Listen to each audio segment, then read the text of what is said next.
इशारा, पायाभूत सुविधांचे प्रकल्प थांबवले जातील। राज्य सरकारकडे कंत्राटदारांची अंदाजे 98,000 कोटी रुपयांची थकबाकी। धक्कादायक माहिती, महाराष्ट्र राज्यातील कंत्राटदारांनी एकत्र येऊन राज्यस्तरीय महासंघ स्थापन केला। प्रमुख मागण्यांसह इतर थकीत देयकांची मागणी। शिक्षक एकजुटीचा विजय असो, शिक्षक एकजुटीचा विजय असो।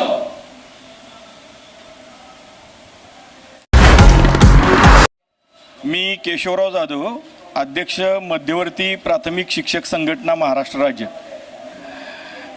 आमची प्रामुख्याने मागणी आहे, पदोन्नतीसाठी सेवाज्येष्ठ शिक्षकांना महाराष्ट्र शासनाने डावलून त्यांच्या ज्येष्ठ शिक्षकांना किंवा ज्युनियर शिक्षकांना हा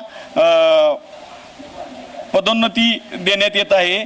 तो जो डाव आहे तो उधळवण्यासाठी 9 जुलै 2026ला महाराष्ट्रातून 25,000 पेक्षा जास्त शिक्षक या आझाद मैदानावर येतील। 14 मे 2026 रोजी शिक्षण संचालक महाराष्ट्र राज्य यांनी एक पत्र निर्गमित केलेलं आहे।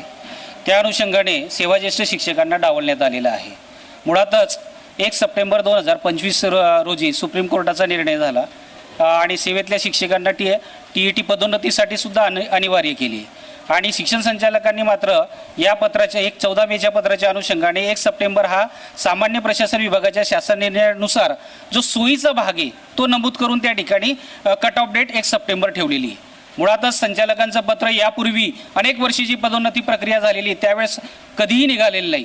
याच वर्षी निघण्याचं कारण काय, हा एक पहिला मुद्दा।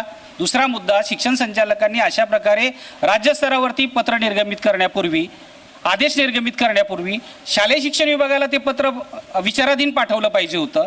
अर्थात तो त्यांचा अधिकार कक्षेतला विषय असून सुद्धा त्यांनी त्या ठिकाणी ते पत्र निर्गमित केलं आणि त्यामुळे राज्यभर सेवाज्येष्ठ शिक्षकांना डावलून त्यांच्यापेक्षा ज्युनियर असलेले शिक्षक पदोन्नतीला पात्र होत आहेत।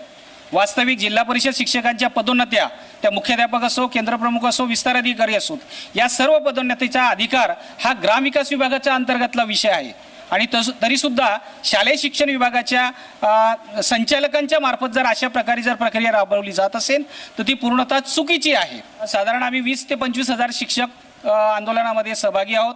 मध्यवर्ती शिक्षक संघटना आणि संलग्न राज्यातील सर्व शिक्षक संघटना, याच्यामध्ये स्थानिक स्वराज्य संस्थेतील शिक्षक आहेत, त्याचबरोबर खाजगी व्यवस्थापनाचे पण शिक्षक आहेत। कारण हा निर्णय जो आहे तो सेवाज्येष्ठ शिक्षकांवरती अन्याय करणारा आहे आणि त्यामुळं जी अराजकता आहे, जो असंतोष आहे, तो आझाद मैदानावरती 9 तारखेला तुम्हा सगळ्यांना दिसून येईल।